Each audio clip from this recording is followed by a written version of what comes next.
Hello everyone, welcome back to Coach Craig Sports. Today is Tuesday, March 16th. We're going to be talking some NBA DFS draft picks for today on both FanDuel and Draft Kings.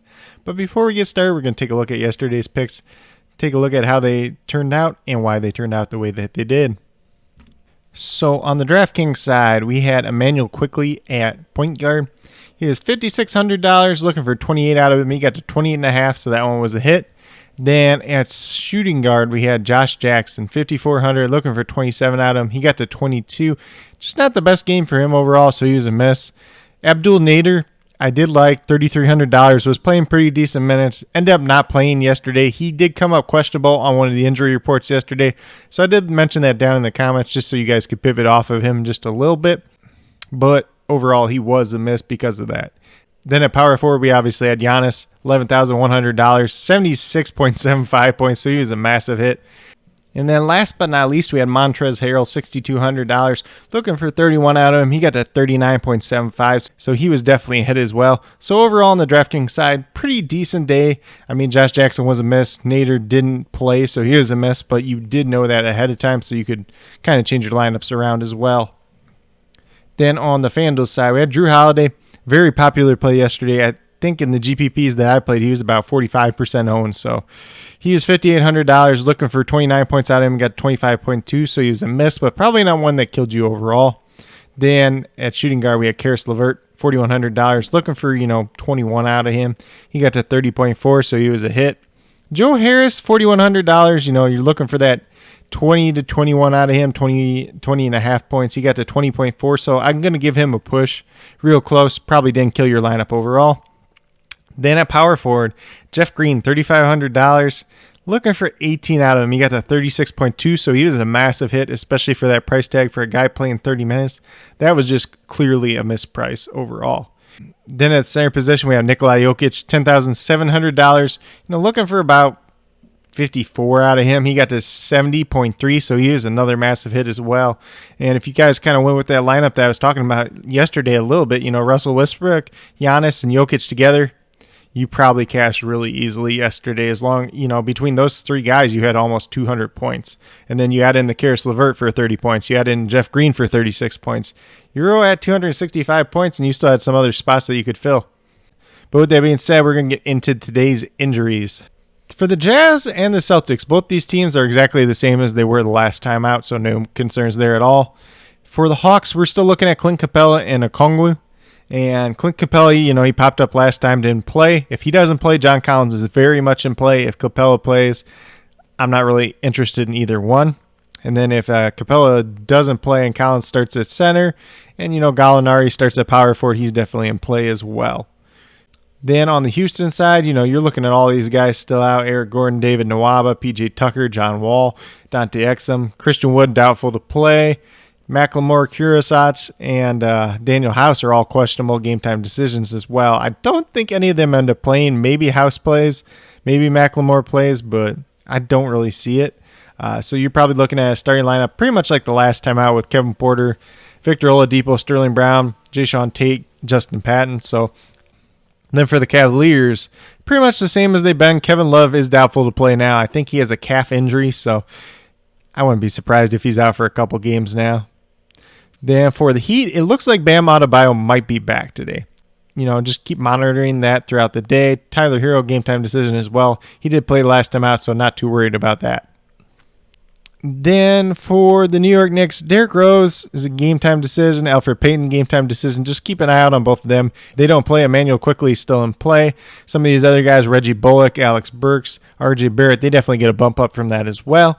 76ers are exactly the same as last time out, just Joel Embiid out. Then for the Thunder, we're looking at Darius Bazley and Al Horford out. Obviously, George Hill and Trevor Ariza have been out for a while now. Theo Maledon, Lou Dort, both game time decisions. We'll see if they play. Josh Howell, don't really care about him. Sheev Mikhailiuk, I don't think he's able to play yet. That trade's just taking forever for whatever reason. So just keep an eye out on that, though, in case something does change with that. Then for the Bulls, we just have Garrett Temple out. Hopefully they go with the same starting lineup as last time out because there's going to be a decent amount of value there. For the Pelicans, just J.J. Redick out once again. Trailblazers, pretty much the same, but they do get C.J. McCollum back. So that's going to be a big difference. Gary Trent's going to get a massive bump down. C.J. McCollum's going to play. I would not play him today. coming off that foot injury, I don't think he's going to play a lot of minutes tonight. Then for the Timberwolves, they're exactly the same as last time out. All these guys are already ruled out, so that's kind of nice. Being that last game on the slate, you don't have to wait for all that news either. Looks like the Lakers are kind of the same way too. Looks like Caruso's out once again. All these other guys have been out for a while though. It's pretty much the exact same for the Lakers in comparison to last night. But with that being said, we're going to get over to DraftKings, talk about my picks over there for today. So at point guard, we got Tomas Satoransky. He is $3,600. You're looking for 18 points out of him. That's what he's averaging on the season. Playing in that starting lineup, playing against the Oklahoma City team that's not that good. Not that the Bulls are any good either, but it should be a good matchup for him. Definitely can give you a good amount of upside. Then at that shooting guard position, we got Reggie Bullock, $3,800. Looking for about 19 points out of him. He's not the greatest player in the world, but he has been playing more minutes lately with all these other guys out. And that's really something Tom Thibodeau does when all these guys are out. He just plays the regular guys more minutes instead of having somebody else fill those roles. So as long as he's doing that, Reggie Bullock's going to be a value. Then at small forward, we're going to pay all the way up with LeBron James.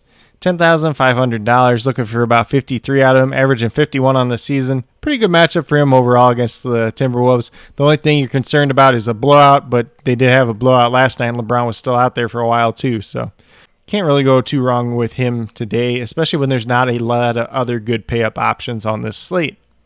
For power forward, we got Povashetsky, and he's not a sexy name, I know it. $4,400. You're looking for about 22 points out of him. He's been playing pretty good minutes lately. Al Horford, Darius Bazley, both out once again. The only thing I'll say is if Povashetsky doesn't start, maybe then you kind of fade him a little bit. Otherwise, I feel pretty good about him, especially going against the Bulls team that's not that good either. And then last but not least, at that center position, we got Moses Brown. And $3,500, you're looking for about 18 points out of him. He's gotten the minutes the last two times out. He was in the starting lineup last time, so if he's in that starting lineup again, pretty much an easy pick for you guys today.